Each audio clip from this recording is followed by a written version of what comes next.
Bonjour, bienvenue dans la série sur la physique des particules. Alors, avant d'appliquer la renormalisation, revenons aux expressions originales du propagateur. Nous ne nous attendons pas réellement à calculer le propagateur du photon comme ça.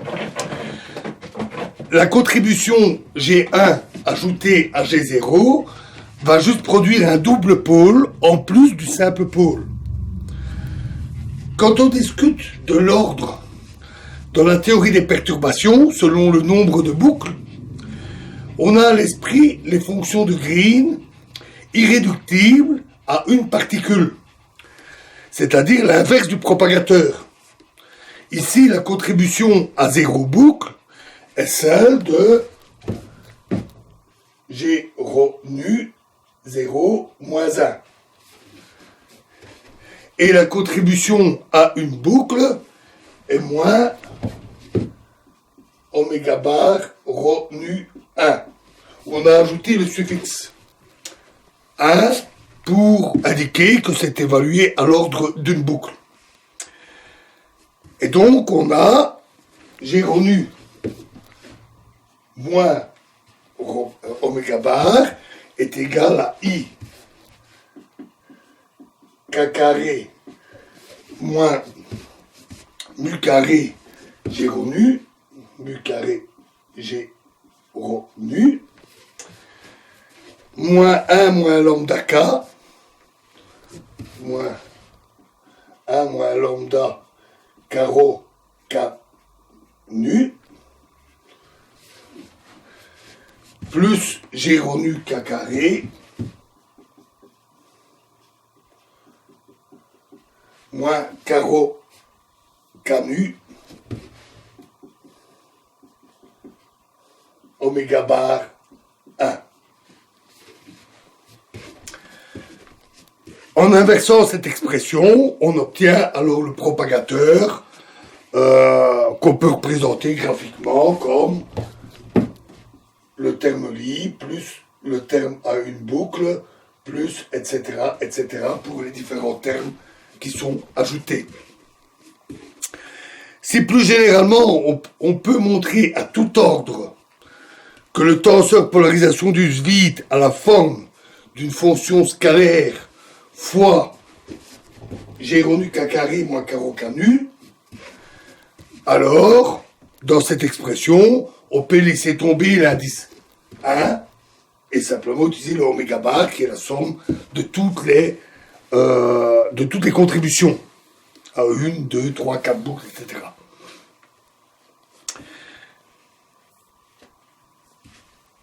Et donc, on a I G rho nu est égal à G rho nu moins 1 plus oméga bar K carré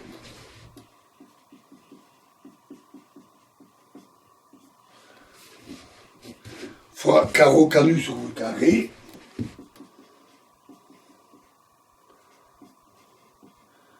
divisé par K carré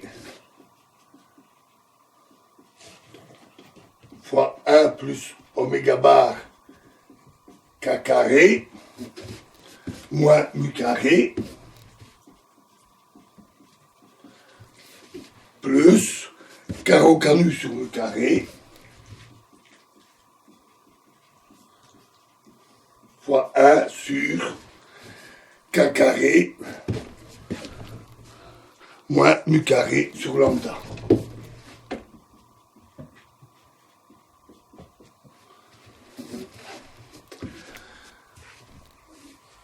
Cette forme a généré un nouveau phénomène. En effet, dans la théorie libre, on a un pôle isolé en K carré égale mu carré. Ici, il a été au mieux déplacé et il correspond simplement maintenant au zéro de cette expression. Tant que cela ne concerne que la propagation du photon, c'est pas très grave. Parce qu'en effet, mu carré, on l'a seulement introduit pour faciliter, par facilité, afin de couper les divergences infrarouges dans les calculs intermédiaires. C'était son seul but. Donner une petite masse au photon pour éviter les divergences infrarouges. En pratique, on va toujours calculer des combinaisons telles que J1 ρ à courant fois de K bien sûr fois G ρ nu K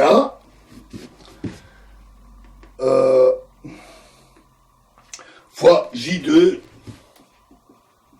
astérisque nu moins K. Où J1, il n'y a pas d'astérisque, J2 nu, tout simplement.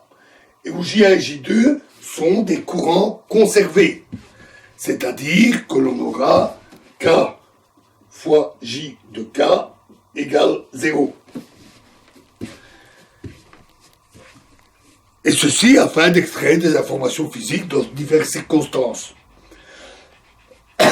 Cette combinaison linéaire a l'avantage d'éliminer les termes en carreau canu à cause de la conservation du courant. Et elle nous permet donc de considérer la limite mu carré tend vers 0 dans de telles expressions sans difficulté. Si au lieu de cela on posait mu carré égale 0 directement dans G, il aurait la forme ici, simplement avec les mu carrés, en supprimant les termes avec les mu, et qui donne une quantité dont le dénominateur s'annule encore avec k carré égale 0. Donc, toujours des problèmes dans ce niveau-là. De manière grossière, on peut caractériser le fait que k carré 1 plus oméga bar k carré évalué en k carré égale 0 est égal à 0, on peut le caractériser en disant qu'il n'y a pas de renormalisation appropriée de la masse du photon, qui reste nulle.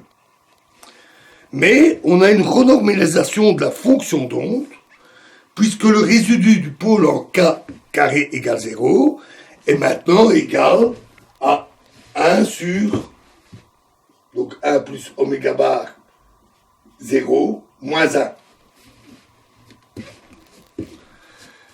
Au lieu de 1.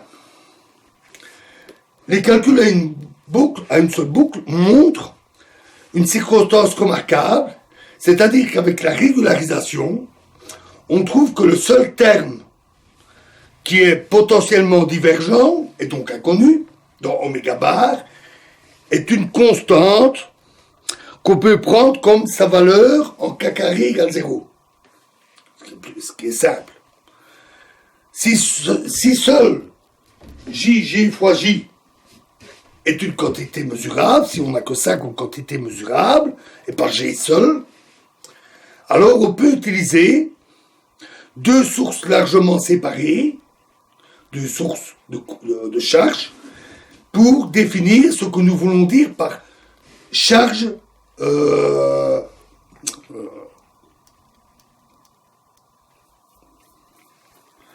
pour définir ce que l'on veut dire par charge au carré, le E carré. On le définit comme ceci. C'est le coefficient de 1 sur k pi r dans le potentiel coulombien, le potentiel statique de Coulomb, pour des grandes distances. Ici, cela donne E carré égale E0 carré divisé par 1 plus oméga bar 0, c'est-à-dire Z3 fois E0 carré, conformément à ce que nous avions vu dans la renormalisation des fonctions d'onde pour la limite mu égale 0, mu carré égale 0. On en conclut donc que E carré égale Z3 E0 carré, avec Z3 égale 1 sur 1 plus oméga gamma 1, 0, oméga bar 0, c'est-à-dire, avec ce qu'on a vu d'oméga bar, 1 plus 1 moins alpha sur 3pi fois ln lambda, grand lambda carré sur m carré. Plus d'autres termes, puisque ça c'est pour oméga 1, et il y a d'autres termes pour plus de boucles.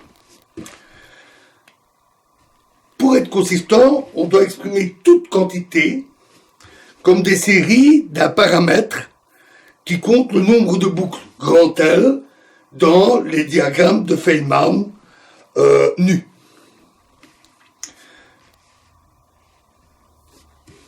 Comme on l'a vu, il est naturel de multiplier de tels diagrammes par la quantité h bar exposant L.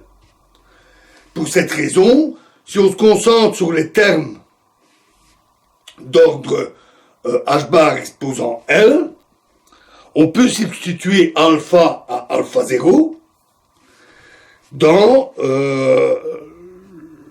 le reste, ici,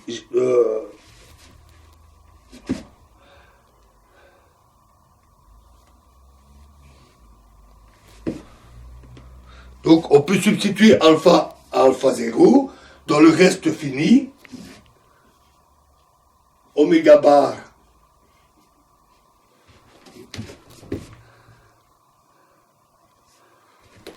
oméga bar 1 k carré moins oméga bar 1 0 qui élimine le terme lambda carré. Ce terme-là est donc fini, puisque ce terme est déjà d'ordre h bar, tout comme alpha moins alpha 0. Cela justifie aussi l'utilisation de alpha dans l'expression ici. Alors, selon cette définition de la charge, le propagateur renormalisé s'écrit au final I fois G rho nu avec un R grand R pour dire renormalisé, s'écrit petit g rho nu sur k carré